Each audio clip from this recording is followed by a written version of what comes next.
என் அன்பு நண்பர்களே, சற்று அமைதியாக யோசித்துப் பாருங்கள்.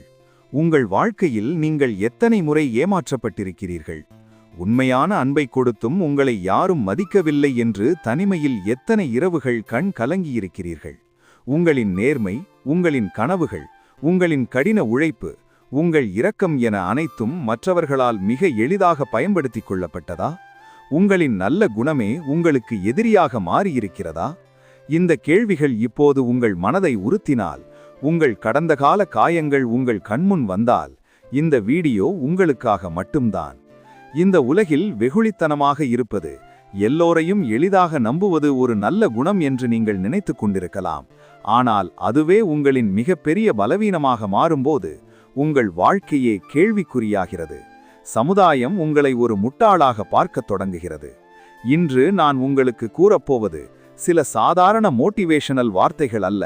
ஒரு சாதாரண மனிதனை, எந்த பின்னணியும் இல்லாதவனை, ஒரு மாபெரும் சாம்ராஜ்யத்தின் அரசனாக மாற்றிய சாணக்கியனின் ராஜதந்திர விதிகள்.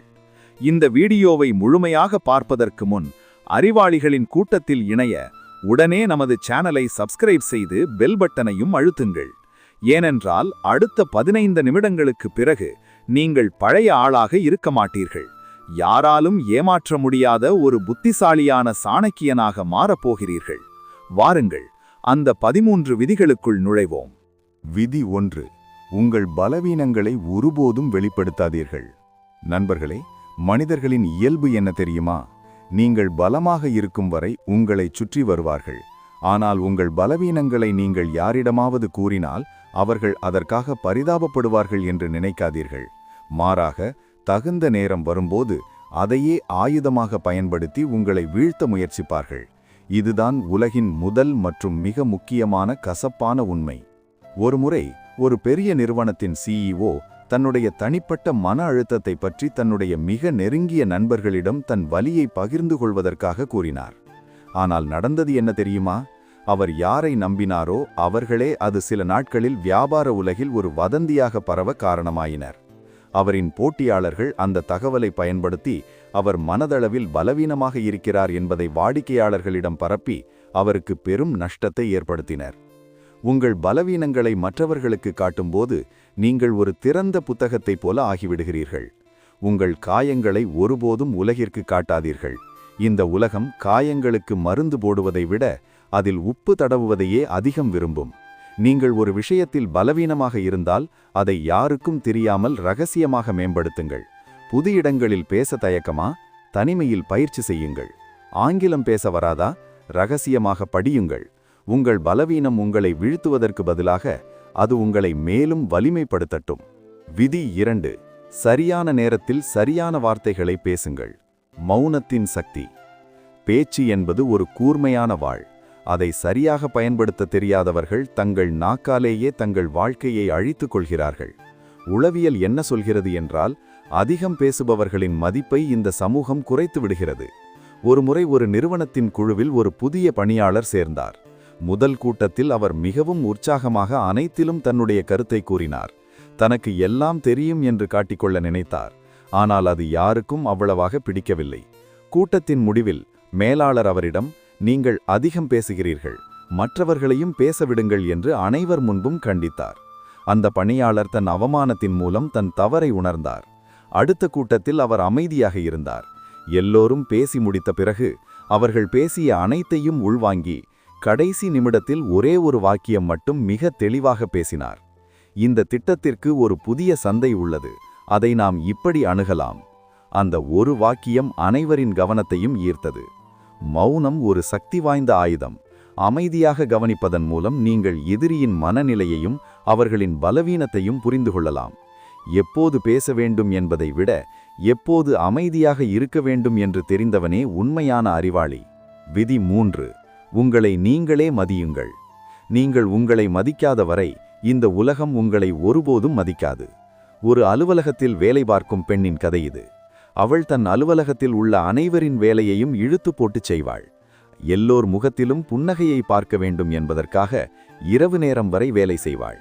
மற்றவர்கள் அவளை தங்கள் சுயநலத்திற்காக பயன்படுத்திக் கொள்கிறார்கள் என்று தெரிந்தும் அவளால் முடியாது என்று சொல்ல முடியவில்லை. அவள் மனதிற்குள் புழுங்கினாள். ஒரு நாள் அவளது உண்மையான நண்பர்கள் அவளிடம், "நீ உன்னை மதிக்கவில்லை என்றால் மற்றவர்கள் உன்னை எப்படி மதிப்பார்கள்? நீ என்ன அவர்களின் அடிமையா?" என்று கேட்டனர். அது அவளை சிந்திக்க வைத்தது. அதன் பின்பு அவள் தனக்கு தொடர்பில்லாத வேலைகளுக்கு வேண்டாம், முடியாது என்று தைரியமாக சொல்ல கற்றுக்கொண்டாள். ஆரம்பத்தில் சிலர் கோபப்பட்டனர். ஆனால் கொஞ்ச நாட்களிலேயே அவளின் மதிப்பு உயர்ந்தது. தன்னுடைய மதிப்புக்கு உரிய விதத்தில் நடந்து கொள்ள ஆரம்பித்தாள். அப்போதுதான் மற்றவர்களும் அவளை மதிக்கத் தொடங்கினர். உங்கள் வாழ்க்கையின் ராஜா நீங்கள்தான். உங்கள் தன்மானம் பாதிக்கப்படாதவாறு பார்த்து கொள்ளுங்கள். எல்லோரையும் திருப்திப்படுத்த நினைப்பவன் தன்னைத்தானே இழந்து விடுவான். விதி 4. எதிர்மறை கேள்விகளை சாமர்த்தியமாக கையாளுங்கள். யாராவது உங்களை சீண்டிப் பேசினால் அல்லது உங்களை அவமதிக்கும் விதமாக கேள்விகள் கேட்டால் உடனே உணர்ச்சிவசப்பட்டு கோபப்படாதீர்கள். ஒரு புத்திசாலி கோபப்பட மாட்டான். அவன் அமைதியாக பதிலளித்து எதிராளியையே திணறடிப்பான். ஒரு பிரபலமான அரசியல்வாதியிடம் ஒரு செய்தியாளர் அவரை அவமானப்படுத்த வேண்டும் என்ற நோக்கத்தோடு, "நீங்கள் ஒரு தோல்வியடைந்த தலைவர் என்று மக்கள் கூறுகிறார்களே, அது பற்றி என்ன நினைக்கிறீர்கள்?" என்று சீண்டினார். சாதாரண ஆளாக இருந்தால் கோபத்தில் கத்தியிருப்பார். ஆனால் அதற்கு அந்த அரசியல்வாதி கொஞ்சமும் கோபப்படாமல், "ஒருவேளை அவர்கள் என் வெற்றிகளை கண்டிருக்க மாட்டார்கள். நீங்கள் என் தோல்விகளை மட்டும் பார்ப்பதால் அப்படி நினைக்கலாம்" என்று ஒரு புன்னகையுடன் பதிலளித்தார். அந்த செய்தியாளர் திகைத்துப் போனார். மேற்கொண்டு அவரால் எதுவும் கேட்க முடியவில்லை. உங்கள் கோபம் மற்றவர்களுக்கு ஆயுதம். நீங்கள் கோபப்படும்போது அவர்கள் வெற்றி பெறுகிறார்கள். உங்கள் அமைதியும் புன்னகையுமே அவர்களுக்கு மிகப்பெரிய சவுக்கடி. நிதானமாக சிந்தியுங்கள், சரியான பதிலடி கொடுங்கள். விதி 5. எந்த காரணமுமில்லாமல் யாரும் உங்களுடன் இருக்க மாட்டார்கள். இந்த உலகில் மக்கள் தங்கள் சுயநலத்திற்காக மட்டுமே உங்களுடன் இருப்பார்கள். இது கேட்பதற்கு கசப்பான உண்மையாக இருக்கலாம், ஆனால் இதுதான் நிஜம். ஒரு தொழிலதிபர் மிகவும் சக்தி வாய்ந்தவராக இருந்தபோது அவரைச் சுற்றி நூற்றுக்கணக்கான நண்பர்கள் இருந்தனர். எங்கு பார்த்தாலும் பார்ட்டி, கொண்டாட்டம் என அவர் வீடே கூட்டமாக இருக்கும். ஆனால் காலம் மாறியது. அவர் ஒரு பெரிய நஷ்டத்தை சந்தித்தபோது அந்த நூற்றுக்கணக்கான நண்பர்களில் ஒருவர் கூட அவருக்கு உதவ முன்வரவில்லை. அனைவரும் அவரை விட்டு விலகினர். உண்மையான நண்பர்கள் என்று சொல்லிக்கொள்ளும் 1-2 பேர் மட்டுமே அவருடன் இருந்தனர். இந்த சூழ்நிலை அவருக்கு யார் உண்மையானவர்கள், யார் முகமுடி அணிந்த சுயநலவாதிகள் என்பதை கற்றுக் கொடுத்தது. மக்கள் உங்களை அணுகும்போது அவர்கள் உங்களிடம் இருந்து ஏதோ ஒன்றை எதிர்பார்க்கிறார்கள் என்பதை புரிந்து கொள்ள முயற்சி செய்யுங்கள். அது உதவியாக இருக்கலாம், பணமாக இருக்கலாம், அல்லது உங்கள் மூலம் கிடைக்கும் தொடர்புகளாக இருக்கலாம். அவர்களின் நோக்கம் நிறைவேறியதும் அவர்கள் உங்களை விட்டு விலகிவிடுவார்கள். இதை உணர்ந்து மனிதர்களைப் பற்றி கவலைப்படாமல் உங்கள் இலக்கை நோக்கி மட்டும் பயணிங்கள். விதி 6. பொறுமை வெற்றிக்கு அவசியம். அவசரத்தில் செயல்படுவது எப்போதுமே அழிவுக்குத்தான் வழிவகுக்கும். ஒரு பெரிய சாம்ராஜ்யம் ஒரே நாளில் கட்டப்படுவதில்லை. அது பல வருட பொறுமையோடும் திட்டமிடலோடும் கட்டப்பட்டது. ஒரு இளம் தொழிலதிபர் சீக்கிரம் பணக்காரனாக வேண்டும் என்ற ஆசையில் மிகவும் அவசரமாக பெரிய முதலீடுகளைச் செய்தார். ஆனால் அவர் சந்தையின் ஆழத்தை முழுமையாக புரிந்து கொள்ளவில்லை. இதனால் அவருக்கு பெரும் நஷ்டம் ஏற்பட்டது. அவர் தெருவுக்கு வரும் நிலை உருவானது. அதன் பிறகு அவர் பொறுமையை கற்றுக்கொண்டார். ஒவ்வொரு முதலீட்டையும் பல முறை ஆராய்ந்தார். சந்தையின் போக்குகளை புரிந்து கொண்டார். அதன் பிறகு அவர் எடுத்த ஒவ்வொரு முடிவும் அவருக்கு லாபத்தை ஈட்டியது. பொறுமையாக இருப்பதன் மூலம் நீங்கள் உணர்ச்சிவசப்பட்டு எடுக்கும் தவறான முடிவுகளை தவிர்க்கலாம். ஒரு விதை மரமாகி பழம் கொடுக்க காலம் எடுக்கும். அதுவரை காத்திருப்பது கோயத்தனமல்ல, அது புத்திசாலித்தனத்தின் முதல் அறிகுறி. விதி 7. பேசுவதற்கு முன் யோசியுங்கள். உங்கள் வார்த்தைகள் ஒரு பாலத்தைப் போல பலரை இணைக்கலாம், அல்லது ஒரு தீயைப் போல உங்கள் வாழ்க்கையையே அழிக்கலாம். ஒரு குடும்பத்தில் நடந்த கதை இது. ஒரு மகன் பிரச்சண்ட கோபத்தில் தன் தந்தையிடம் சில கசப்பான, மனதை சுக்குரூராக்கும் வார்த்தைகளைச் சொன்னான். அந்த வார்த்தைகள் அந்த தந்தையின் நெஞ்சில் ஈட்டியாக பாய்ந்தது. கோபம் தணிந்த அடுத்த நாள் அந்த மகன் தன் தந்தையிடம் அழுதுகொண்டே மன்னிப்பு கேட்டான். தந்தையும் மன்னித்து விட்டார். ஆனால் அந்த வார்த்தைகள் தந்தையின் மனதில் ஒரு ஆறாத வடுவை ஏற்படுத்திவிட்டன. அதன் பிறகு அவர்கள் உறவு பழையபடி இல்லை. மன்னிப்பு என்பது காயத்தின் வலியை குறைக்குமே தவிர தழும்பை ஒருபோதும் அழிக்காது. வாயிலிருந்து வந்த வார்த்தையும் வில்லிலிருந்து புறப்பட்ட அம்பும் ஒருபோதும் திரும்பாது. நீங்கள் பேசும் ஒவ்வொரு வார்த்தையும் உங்களின் ஆளுமையை காட்டுகிறது. கோபத்தில் இருக்கும்போது எந்த வார்த்தையையும் வெளியே விடாதீர்கள். பொறுப்புடன் பேசுங்கள். விதி 8. நேருக்கு நேர் கண் பார்த்து பேசுங்கள்.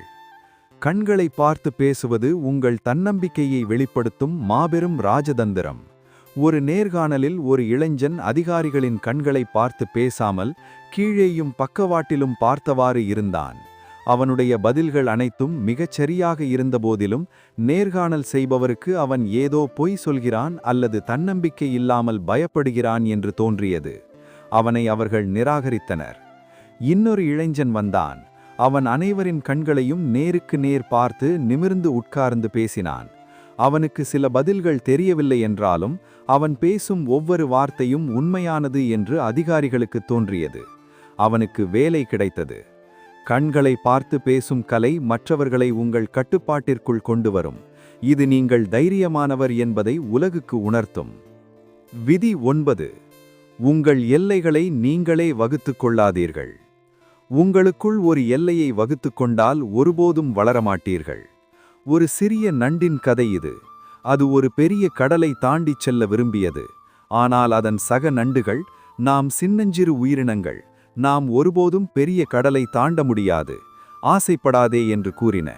ஆனால் அந்த நண்டு அந்த எல்லையை தாண்ட முயற்சித்தது. முதலில் அலைகளில் சிக்கி தோல்வி அடைந்தது.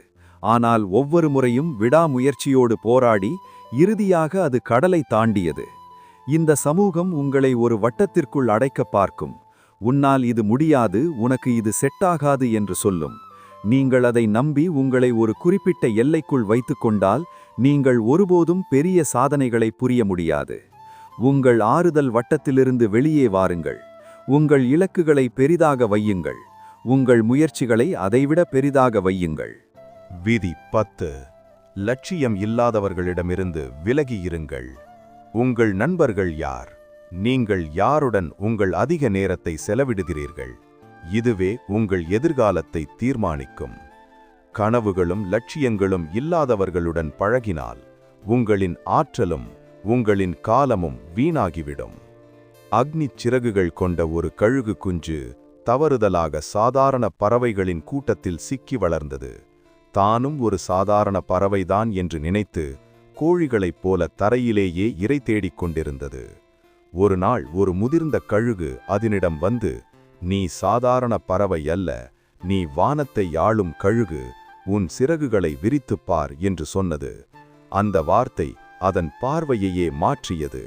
அது தன் சிறகுகளை விரித்து வானில் மிக உயரே பறக்க கற்றுக்கொண்டது. உங்கள் ஆற்றலை உறிஞ்சும், எப்போதும் எதிர்மறையாக பேசும் முட்டாள்களுடன் இருப்பதை விட தனித்து நிற்பது மேல். உங்களை ஊக்குவிக்கும், உங்கள் கனவுகளை புரிந்து கொள்ளும் நபர்களுடன் மட்டுமே இருங்கள். விதி 11. நேராக இருக்கும் மரங்களே முதலில் வெட்டப்படும். அளவுக்கு மீறிய நல்ல தன்மை ஆபத்து. இது சாணக்கியர் கூறிய மிக ஆழமான தத்துவம். ஒரு காட்டிற்கு மரம் வெட்ட செல்பவன் வளைந்து நெளிந்து முட்களோடு இருக்கும் மரங்களை முதலில் தொடமாட்டான். எது எந்த குறையும் இல்லாமல் நேராக இருக்கிறதோ அதைத்தான் முதலில் வெட்டி வீழ்த்துவான். அதைப் போலவே இந்த சமூகத்தில் அளவுக்கு மீறி நல்லவனாக, வெகுளியாக, எல்லாவற்றிற்கும் தலையாக்குபவனாக இருப்பவனைத்தான் இந்த உலகம் முதலில் பலிகடா ஆக்கும். அலுவலகத்திலோ அல்லது உறவுகளிலோ நீங்கள் ரொம்ப நல்லவர் என்ற பெயர் எடுத்தால் எல்லாரும் தங்கள் சுமைகளை உங்கள் தலையில் ஏற்றிவிடுவார்கள். நல்லவனாக இருங்கள், தவறில்லை. ஆனால் அதற்காக அனைவரிடமும் வளைந்து கொடுத்து ஏமாலியாக காட்சியளிக்காதீர்கள். தேவைப்பட்டால் உங்கள் உரிமைகளுக்காக சிங்கத்தைப் போல கர்ஜிக்கவும் கற்றுக்கொள்ளுங்கள். விதி 12. உங்கள் திட்டங்களை செயலில் இறங்கும் வரை ரகசியமாக வையுங்கள். நீங்கள் ஒரு மிகப்பெரிய காரியத்தை செய்யப் போகிறீர்கள் என்றால், அல்லது ஒரு புதிய தொழிலை தொடங்கப் போகிறீர்கள் என்றால், அது முடிந்து வெற்றி பெறும் வரை அதை பற்றி யாரிடமும் பெருமையாக வாய் திறக்காதீர்கள். உங்கள் திட்டங்களை நீங்கள் முன்பே கூறினால் உங்களைச் சுற்றியிருக்கும் பொறாமை பிடித்தவர்கள் அதை முறியடிக்க 1000 வழிகளை தேடுவார்கள். அவர்கள் நேரடியாக உங்களை எதிர்க்காவிட்டாலும், இதெல்லாம் செட்டாகுமா, இது நஷ்டத்தில்தான் முடியும் என்று உங்கள் தன்னம்பிக்கையை உடைப்பார்கள். மக்கள் நீங்கள் நன்றாக இருக்க வேண்டும் என்று நினைப்பார்கள். ஆனால் அவர்களை விட நீங்கள் நன்றாக இருக்க வேண்டும் என்று இருபோதும் நினைக்க மாட்டார்கள். அதனால் உங்கள் திட்டங்களை ரகசியமாக வையுங்கள். இருட்டில் அமைதியாக நகருங்கள். உங்கள் வெற்றி வெளிச்சத்தில் மாபெரும் சத்தத்தை எழுப்பட்டும். விதி 13. அளவுக்கு மீறி இனிமையாக பேசுபவர்களை நம்பாதீர்கள். எந்த காரணமும் இல்லாமல் உங்களிடம் வந்து அதிக அன்பையும் தேன் போன்ற இனிமையான வார்த்தைகளையும் கொட்டுபவர்களை ஒருபோதும் நம்பாதீர்கள். சாணக்கிய நீதி மிகத் தெளிவாக கூறுகிறது, விஷத்தை கத்தியின் முனையில் வெளிப்படையாக வைப்பவனை விட சிரிக்கும் உதடுகளுக்கு பின்னால் மறைத்து வைப்பவனே மிகவும் ஆபத்தானவன். ஒருவர் உங்கள் முன்னால் உங்களை அளவுக்கு மீறி புகழ்கிறார் என்றால் அவருக்கு உங்களிடம் ஏதோ ஒரு காரியம் ஆக வேண்டியிருக்கிறது என்று அர்த்தம். அவர்களின் இனிமையான பேச்சில் மயங்கிவிடாதீர்கள். மனிதர்களின் வார்த்தைகளை நம்பாதீர்கள். அவர்களின் செயல்களை மட்டும் உற்று நோக்கி கவனியுங்கள். என் அன்புள்ளங்களே, மீண்டும் சொல்கிறேன், ஒரு பெரிய இதயம் வைத்திருப்பது நல்லது. மற்றவர்களுக்கு உதவுவது மனிதநேயம். ஆனால் அதைவிட அந்த நல்ல மனதை புத்திசாலித்தனமாக பயன்படுத்துவது மிகவும் அவசியம்.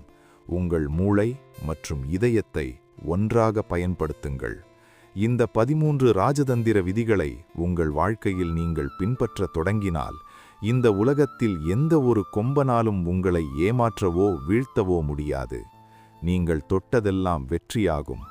இந்த 15 நிமிட வீடியோ உங்கள் வாழ்க்கையில் ஒரு மிகப்பெரிய மாற்றத்தையும் ஒரு புதிய விழிப்புணர்வையும் ஏற்படுத்தும் என்று நான் முழுமையாக நம்புகிறேன்.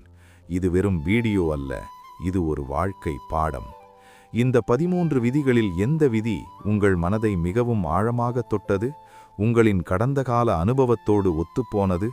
எந்த விதியை நீங்கள் இன்று முதல் உங்கள் வாழ்க்கையில் கடைபிடிக்கப் போகிறீர்கள் என்பதை உடனே கமெண்டில் பதிவு செய்யுங்கள். உங்கள் ஒவ்வொருவரின் கமெண்ட்டையும் நான் படிக்க காத்திருக்கிறேன். இதுபோன்று உங்கள் வாழ்க்கையை அடுத்த கட்டத்திற்கு எடுத்துச் செல்லும் பல சக்தி வாய்ந்த வீடியோக்களை காண நமது சேனலை இப்போதே சப்ஸ்கிரைப் செய்து பெல் ஐகானை கிளிக் செய்யுங்கள். இந்த வீடியோ உங்களுக்கு பிடித்திருந்தால் அந்த லைக் பட்டனை அழுத்திவிட்டு வாழ்க்கையில் முன்னேறத் துடிக்கும் உங்கள் உண்மையான நண்பர்கள் மற்றும் உறவினர்கள்